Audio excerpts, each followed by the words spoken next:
বাংলার বুকে ছড়িয়ে আছে অসংখ্য জমিদার বাড়ি, যার প্রতিটি ইট পাথরের ভাঁজে লুকিয়ে আছে কালের সাক্ষী হয়ে থাকা নানা গল্প। এমনই এক জীবন্ত ইতিহাস আর ঐতিহ্যের ধারক টাঙ্গাইল জেলার ধনবাড়ি নবাব বাড়ি। এটি শুধু একটি পরিত্যক্ত প্রাসাদ নয়, বরং আজও এখানে টিকে আছে নবাবী আমলের জৌলুস। এখানকার প্রতিটি কোণায় কান পাতলে শোনা যায় অতীতের ফিসফাস রাজা জমিদারদের পদচারণা আর সময়ের জয়গান। চলুন আজ আমরা এই ঐতিহাসিক প্রাসাদের দেয়াল পেরিয়ে প্রবেশ করব এর সমৃদ্ধ অতীতে। জানাবো সেই সব মানুষের কথা যাদের হাত ধরে এই জমিদার বাড়ি হয়ে উঠেছিল বাংলার ইতিহাসে এক গুরুত্বপূর্ণ কেন্দ্র। আজকের এই ভিডিও শুরুর আগে আপনাদের কাছে অনুরোধ রইল, আমার এই চ্যানেলটি সাবস্ক্রাইব করে আমাকে উৎসাহিত করবেন।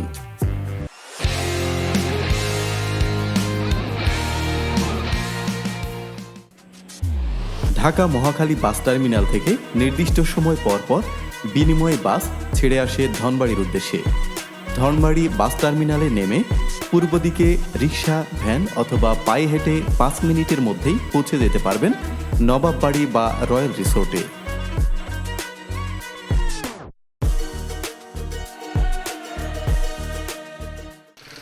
চলে আসলাম ধনবাড়ি নবাব বাড়িতে, অর্থাৎ নবাব প্যালেস বলা হয় বর্তমানে।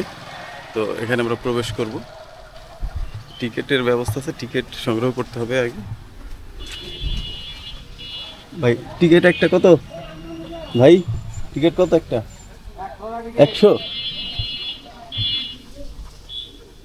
টিকিট একটু বেশি, 100 টাকা। এটা আসলে একটু গলা কেটে নেওয়ার মতো। এত টাকা না হলেও পারতো, 50 টাকার মধ্যে সীমাবদ্ধ থাকলে ভালো হতো। তারপরে যাই হোক, যেতে হবে, 100 টাকা দিয়ে টিকিট নিতে হবে। এই যে 100 টাকা দিয়ে টিকিট সংগ্রহ করেছে, এখন আমরা প্রবেশ করব।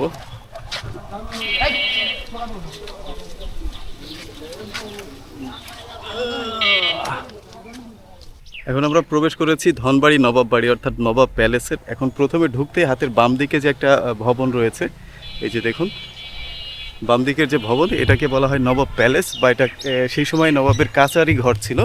এখানে নবাব খাজনা আদায় করতো আর কি, জমি জমার খাজনা আদায় করতো।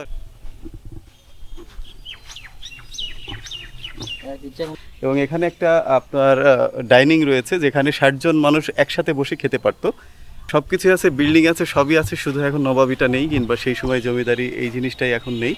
এগুলো শুধু এখন আমাদের ইতিহাস ঐতিহ্যের সাক্ষী হয়ে আছে। পুরাতন বিল্ডিং, জমিদার বাড়ি, এগুলোর প্রতি আমাদের এমনিতেই দুর্বলতা রয়েছে। আমরা একটু সুযোগ পেলেই ছুটে যাই এই সমস্ত জায়গায়। সেই সূত্র ধরেই আমি আপনাদেরকে এই যে বিভিন্ন জমিদার বাড়ি, নবাব বাড়ি, এগুলোকে দেখানোর চেষ্টা করছি এবং সেগুলোর ইতিহাসগুলো আপনাদেরকে জানানোর চেষ্টা করছি। তো সেই ধারাবাহিকতায় আমি আজকে এসেছি মধুপুর, টাঙ্গাইলের ধনবাড়ি উপজেলার নবাব বাড়িতে। ধনবাড়ি জমিদারির গোড়াপত্তন হয়েছিল মুঘল শাসনামলে। তুর্কিস্তানের ইস্পিঞ্জির খাঁ ও মনোয়ার খাঁ নামে 2 ভাই এই বংশের সূচনা করেন। তারাই ছিলেন এই অঞ্চলের প্রথম জমিদার। কিন্তু এই বংশের সবচেয়ে বিখ্যাত এবং প্রভাবশালী ব্যক্তিত্ব ছিলেন নবাব সৈয়দ নবাব আলী চৌধুরী। তার হাত ধরেই ধনবাড়ি জমিদার পরিবার খ্যাতির শীর্ষে পৌঁছায় এবং বাংলার রাজনীতি, শিক্ষা ও সংস্কৃতিতে এক অবিস্মরণীয় অবদান রাখে। সৈয়দ নবাব আলী চৌধুরী ছিলেন একজন দূরদর্শী রাজনীতিবিদ। তিনি ব্রিটিশ ভারতের কেন্দ্রীয় আইনসভার সদস্য ছিলেন এবং বঙ্গভঙ্গের অন্যতম সমর্থক হিসেবে পূর্ববঙ্গের মানুষের অধিকার আদায়ে সোচ্চার হয়েছিলেন। তবে তার জীবনের সর্বশ্রেষ্ঠ কীর্তি হল ঢাকা বিশ্ববিদ্যালয় প্রতিষ্ঠায় তার অবিস্মরণীয় ভূমিকা। যখন নানা ষড়যন্ত্রে ঢাকা বিশ্ববিদ্যালয় প্রতিষ্ঠার উদ্যোগ প্রায় থেমে যেতে বসেছিল, তখন নবাব সৈয়দ নবাব আলী চৌধুরী একাই এর হাল ধরেন। 1912 সালে নাথান কমিশনের বৈঠকে তিনি ঢাকা বিশ্ববিদ্যালয়ের পক্ষে জোরালো চুক্তি তুলে ধরেন এবং এর প্রতিষ্ঠার জন্য নিজের জমিদারি থেকে 35,000 টাকা দানের ঘোষণা দেন, যা তৎকালীন সময়ে ছিল এক বিশাল অঙ্ক। তার এই ত্যাগ ও দৃঢ়তার কারণেই আলোর মুখ দেখে আজকের ঢাকা বিশ্ববিদ্যালয়। শিক্ষানুরাগী এই মানুষটি ছিলেন ব্রিটিশ সরকারের প্রথম মুসলিম মন্ত্রী। স্বীকৃতিস্বরূপ ব্রিটিশ সরকার তাকে নবাব উপাধিতে ভূষিত করে। তার মৃত্যুর পর তাকে এই নবাব বাড়ির পারিবারিক কবরস্থানেই সমাহিত করা হয়।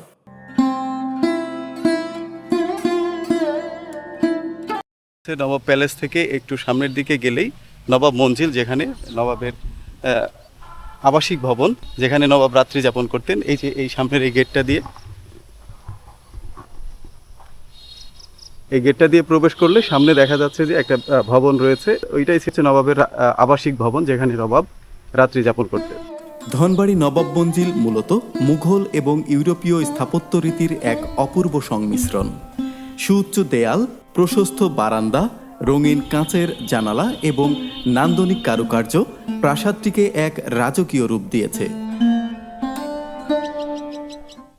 এই যে দেখুন কত চমৎকার, এর মধ্যেকার যে পরিবেশ, সাজানো গোছানো, কত সুন্দরভাবে তারা জীবনযাপন করেছে। তাদের এই বাড়িগুলো দেখলে, জমিদারদের, সেগুলো দেখলেই বোঝা যায় কতটা আভিজাত্যিক এবং কতটা নান্দনিক। এই মূল ভবনের পাশে রয়েছে নবাবের হাতিশালা, এবং এখানে একটা হাতি গেট রয়েছে। হাতি গেট দিয়ে ভেতরে ঢুকলে আমরা দেখতে পাবো হাতিশালা। এখান থেকে হাতি নিয়ে নবাব তার রাজ্য ভ্রমণে বের হতেন। এখন আমি হাতি গেট দিয়ে প্রবেশ করব, হাতি গেট দিয়ে হাতিশালাতে ঢুকবো। এই যে দেখেন, এটা হচ্ছে হাতি গেট। এই যেটাও একটা বিল্ডিংয়ের মতো একটা গেট, হাতির জন্য যে গেট, এটাও এরকম একটা নান্দনিক সুন্দর। চলুন যাই, হাতিশালাতে যাই। এই যে দেখুন, এই যে হাতি গেট দিয়ে আমরা প্রবেশ করছি।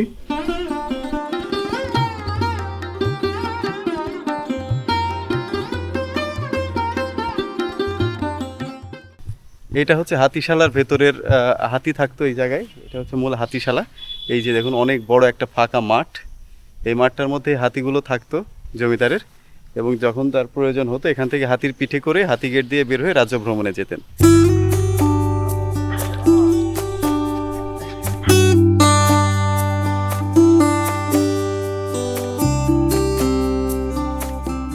প্রাসাদের পাশেই রয়েছে অসাধারণ সুন্দর একটি মসজিদ। মুঘল স্থাপত্যে গড়া এই মসজিদের গম্বুজ ও মিনারের নকশা দর্শকদের মুগ্ধ করে। কথিত আছে এই মসজিদের সৌন্দর্য বাড়াতে চীন থেকে কারিগর এনে মোজাইকের কাজ করানো হয়েছিল।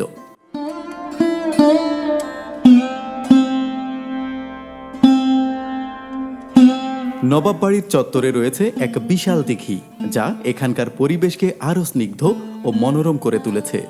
এই দিঘির ঘাট এবং চারপাশের গাছপালা আজও যেন অতীতের কথা বলে।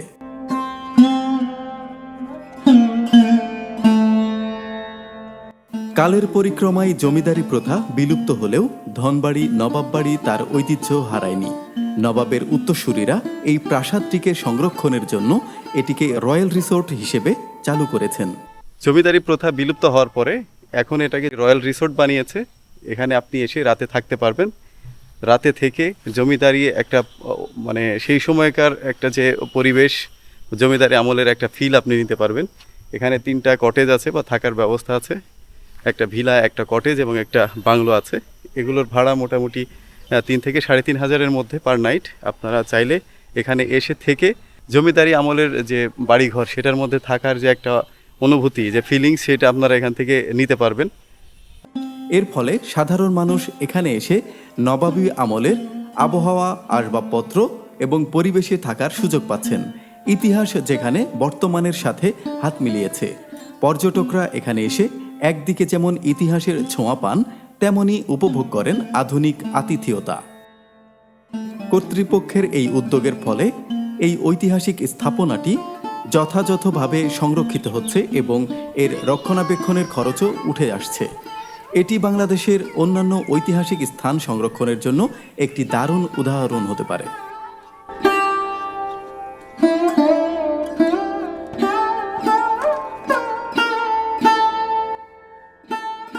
ধনবাড়ি নবাব বাড়ি তাই শুধু একটি দর্শনীয় স্থান নয়, এটি আমাদের ইতিহাসের এক অবিচ্ছেদ্য অংশ। এটি নওয়াব সৈয়দ নবাব আলী চৌধুরীর মতো একজন দূরদর্শী নেতার স্মৃতির ধারক এবং ঢাকা বিশ্ববিদ্যালয় প্রতিষ্ঠার পেছনের গল্পের এক নীরব সাক্ষী। এখানে প্রতিটি ধূলিকণায় মিশে আছে ঐতিহ্য, গৌরব আর ত্যাগের ইতিহাস। আপনি যদি একদিনের জন্য রাজা বাদশাহদের জীবনে ফিরে যেতে চান, তার আর শুনতে চান ইতিহাসের জীবন্ত গল্প, তবে ঘুরে আসতে পারেন টাঙ্গাইলের এই ধনবাড়ি নবাব বাড়ি থেকে। ইতিহাসকে জানুন, নিজের ঐতিহ্যকে ভালোবাসুন। আজকের মতো এই ভিডিওটি এ পর্যন্তই। দেখা হবে পরবর্তী আরেকটি ভিডিও নিয়ে। সবাই ভালো থাকবেন।